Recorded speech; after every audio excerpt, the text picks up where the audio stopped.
White House is heating up, but a growing number of voters are telling Democrats it is time to find a different nominee. Concerns over President Biden's age, stamina, and handling of the economy are threatening to hand the White House back to the Republicans. Let's bring in our political panel. Chris Bedford, executive editor at the Common Sense Society, and Kevin Walling, Democratic strategist. So we're talking about this in the break. This quote from an Obama insider to the Wall Street Journal, Kevin. Those with concerns about Biden include former President Barack Obama, who, quote, knows this is going to be a close race and, quote, feels that Democrats could very well lose the 2024 election, according to a person familiar with his thinking. We were talking in the break. You think that this is Obama sending Biden's team a message to get the fires burning, but it sounds more like a message for Biden to reconsider.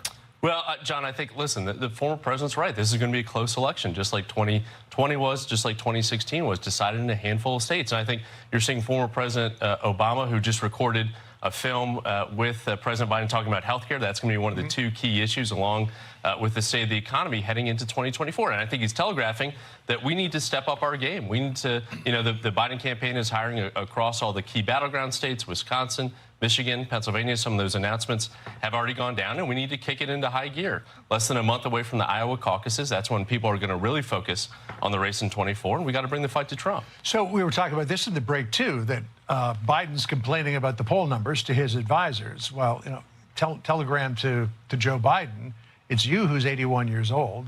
It's you who doesn't instill confidence in a lot of the voters out there. It's not your aides. No, it's not his age. It's going to fall on Joe Biden at the end of the day. And he and the former president haven't gotten along now for years. Former president didn't back him really in 2016, was slow to back him in 2020. He seems to be doing the same now.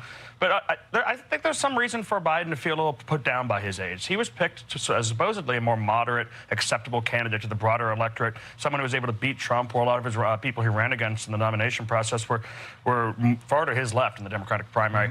But his staff has gone pretty far to the left on a lot of different issues. And his staff seem to have an outsized amount of power, possibly due to his age, than they do with some other White Houses. So when he's looking at these numbers and the immigration's doing so poorly for him, well, his staff has a large part to blame for that, too. Yeah, I mean, here's an interesting comparison, one that spells a lot of trouble, I think, for Biden. This is in a Wall Street Journal poll. Have Biden's policies helped or hurt you personally? Helped, 23%. Hurt, 53%. Have Trump's policies helped or hurt you personally? Helped, 49%. Hurt, 37%. The win to Trump there. Well, John, I think we interestingly see this dynamic play out with former presidents whose standing goes up after just leaving office. We're going to remind folks with $1 billion of ad campaigns about the 4 years of the Trump administration, the fact that he's the only president in recent memory to leave office with less jobs on the books than when he found there was that little office. Pandemic thing. Certainly, and we're going to talk about his handling of the pandemic as part of this process too. But listen, you know, you saw his attacks on Obamacare still in his speech in New Hampshire. You know, as I said, healthcare is going to be the #1 issue for a lot of Americans, and he wants to destroy something that is so key to so many people's health. But here's the problem. Flashback to 92. The economy was in bad shape in 1991. George Bush 41 had been riding high off the back of the Gulf War, but people said, wow, my kitchen table's not as full as it used to be. They made up their mind about the economy then, and even though it got better in 92, Bush still lost. Yeah, and there's a lot of things that you can message on in the White House. You can tell voters that the war is going all right in Ukraine, because there's no way they can verify that. But if you have voters walking into the grocery store every day and seeing their bills, I mean, the panic and worry that people are having who are hosting this Christmas, how expensive meat's gotten, all these different things, you can't message your way out of that, and you can't message your way, at least haven't figured out a way yet, out of the questions of age and feebleness, and that's tough on Biden. All right, real quick, just 30 seconds each here. Trump surging. New Fox News poll, Trump now at 69% nationally compared to 62% just a month ago. And then take a look at this, the Iowa GOP preference poll conducted by CBS News. Trump at 58%, DeSantis second at 22%, Haley at 13%. I mean, you could look at that and say, you could be forgiven for saying, oh, this is over. Well, listen, Donald Trump is kind of running as a de facto incumbent in the Republican primary, and I think it was actually a smart play for him and his team to skip those debates, not really engage with the other folks in this primary, and we'll see this play out in less than just a month. Yeah, if he creams the crop, so to speak, in Iowa, is it over?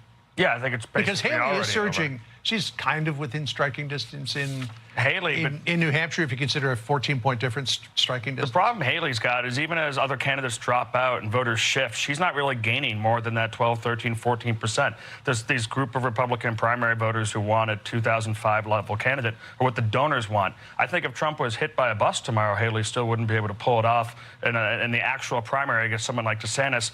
And usually every 4 years, I go to Iowa and New Hampshire to get the feeling on the ground and find out what the candidates are all about. And this year, it's not really worth the trip because Trump's going to be the nominee. Plus, it's pretty cold, too. Yeah. But listen, Chris Not as Christie cold needs as to it could drop be. out. Chris Christie needs to drop out and endorse Nikki Haley. That's the only saving grace for the former governor. We'll pass along your advice next time we see it. I'm sure he'll be eager to take it. All right. Thanks, guys. Appreciate it. Thanks, John. Sandra? John, a stunning new poll reveals just how little Gen Z knows about the current Middle East conflict and the world at large. Mark Penn argues our youth are misguided, not evil. He will join us to make his case live next. Plus, LA County DA